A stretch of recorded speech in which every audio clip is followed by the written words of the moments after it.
দুইজন ব্যক্তি ছাড়া কারো প্রতি ঈর্ষা করা জায়েজ নাই। এক, রাজুলুন আতাহুল্লাহুল কুরআন, এমন একজন ব্যক্তি যাকে আল্লাহ পাক কুরআন দিয়েছেন, সুবহানাল্লাহ।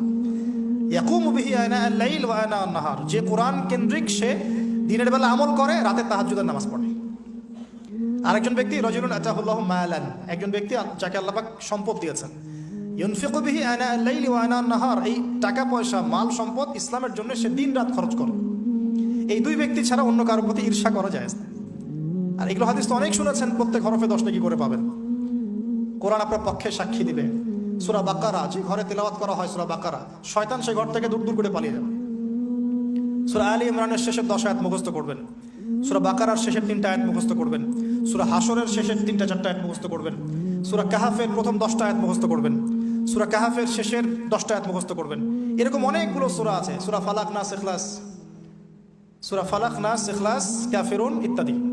আমাদের তেলাওয়াত তো মাশাআল্লাহ করলে মানুষ বিরক্ত হচ্ছে, আমাদের তেলাওয়াত শুনে মানুষ বিরক্ত হচ্ছে।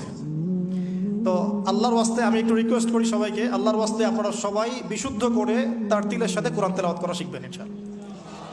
1 বছর সময় লাগে লাগুক, 2 বছর লাগে লাগুক, 3 বছর লাগে লাগুক, এতে ইনশাআল্লাহ জীবনে বরকত হবে, হায়াতে বরকত হবে, রিজিকে বরকত হবে, আল্লাহর সাথে কানেকশন থাকবে, কোরআনের সাথে আপনার সম্পর্ক থাকবে। কোরআন কাল কিয়ামতে আপনার পক্ষে সাক্ষী দিবে ইনশাআল্লাহ। আল কোরআন হুজ্জাতুল লাকা ওয়া আলাইহি, কোরআন আপনার পক্ষে সাক্ষী দিবে বা বিপক্ষে সাক্ষী দিবে। আল্লাহ রাসূল বলেন, লা হাসাদা ইল্লা ইসনাতাইন, দুইজন ব্যক্তি ছাড়া কারো প্রতি ঈর্ষা করা জায়েজ নাই। এক, রাজুলুন আতাহুল্লাহুল কুরআন, এমন একজন ব্যক্তি যাকে আল্লাহ পাক কুরআন দিয়েছেন, সুবহানাল্লাহ। ইয়াকুমু বিহি আনা আল-লাইল ওয়া আনা আন-নাহার, যে কুরআন কেন্দ্রিক, সে দিনের বেলা আমল করে, রাতে তাহাজ্জুদের নামাজ পড়ে। আরেকজন ব্যক্তি রাজুলুন আতাহুল্লাহু মালান, একজন ব্যক্তি যাকে আল্লাহ পাক সম্পদ দিয়েছেন, ইউনফিকু বিহি আনা আল-লাইল ওয়া আনা আন-নাহার, এই টাকা পয়সা মাল সম্পদ ইসলামের জন্য সে দিন রাত খরচ করে। এই দুই ব্যক্তি ছাড়া অন্য কারোর প্রতি ঈর্ষা করা জায়েজ না।